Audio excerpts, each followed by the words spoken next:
Statement ఇచ్చండి, ఏదైనా జరగండి, భయపడుతూ కూర్చుంటే ఇలాగే ఉంటాం మనం అనేసి ఇచ్చారు. ఓకేనా సార్?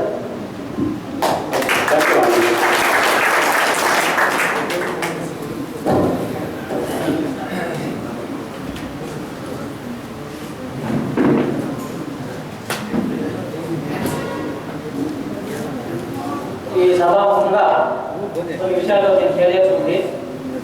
మనకు సొసైటీ ఓపెన్ అయ్యి మన జిల్లాలో 18 సంవత్సరాలు పూర్తయింది. ఇంతవరకు ఎలాంటి రుణాలు కానీ ఏదో అర్హతలుగా వచ్చినాయి కానీ సంతృప్తిగా ఇచ్చింది లేదు.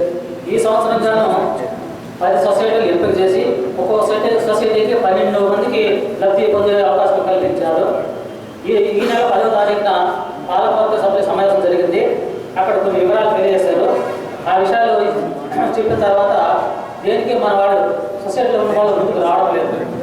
దానికి వివరాలు ఏమంటే, పుట్టపాలక సొసైటీకి గొర్రెలు ఏట్లు 20 గొర్రెలు ఒక పొట్టేలి, దానిగా అవి 2 లక్షల రూపాయలు. దాంట్లో 20% మనం పే చేస్తే ప్రభుత్వం మనకు 20% ఇచ్చి 60% మనం లోన్ కట్టాల్సి వస్తుంది సార్. అట్లాంటివి 2. ఇకపోతే గొర్రెలు యూనిట్లు 50 గొర్రెలు 2 పొట్టేళ్ళు, దానికి 2,65,000. దానికి దాకా 20% మనం కడితే 20% గవర్నమెంట్ ఇచ్చి 60% మనం లోన్ కట్టాల్సి ఉంటుంది. పోతే పొట్టేళ్ళ యూనిట్లు 7, అవి దానికి 48,000 శాంక్షన్ చేయబడింది.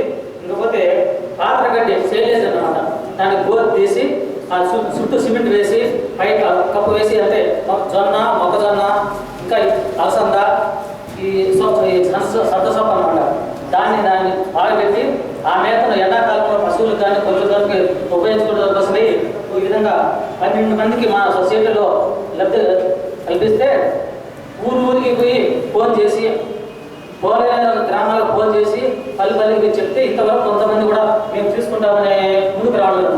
నిన్నటి మొన్నటి దాకా కూడా లోన్లు కావాలి, మాకు సాయం కావాలని మనం ఎన్నో కార్యక్రమాలు చేసినా మన మీటింగ్ కూడా జరిగింది, ఇస్తామన్నారు. ఇప్పటికీ చాలామంది దీని గురించి చొరవ చూసుకోవడం లేదు. కాబట్టి దానికి సంబంధించి మన సొసైటీలో ఉండేవాళ్ళు సుమారు 60 మంది మొట్టమొదటి ఉన్నారు. 10 మంది ఇంతవరకే చనిపోయారు. ఇప్పుడు 50 మంది ఉన్నప్పటికీ మేము తీసుకుంటామనేది ముందుకు పెద్దగా రావడం లేదు.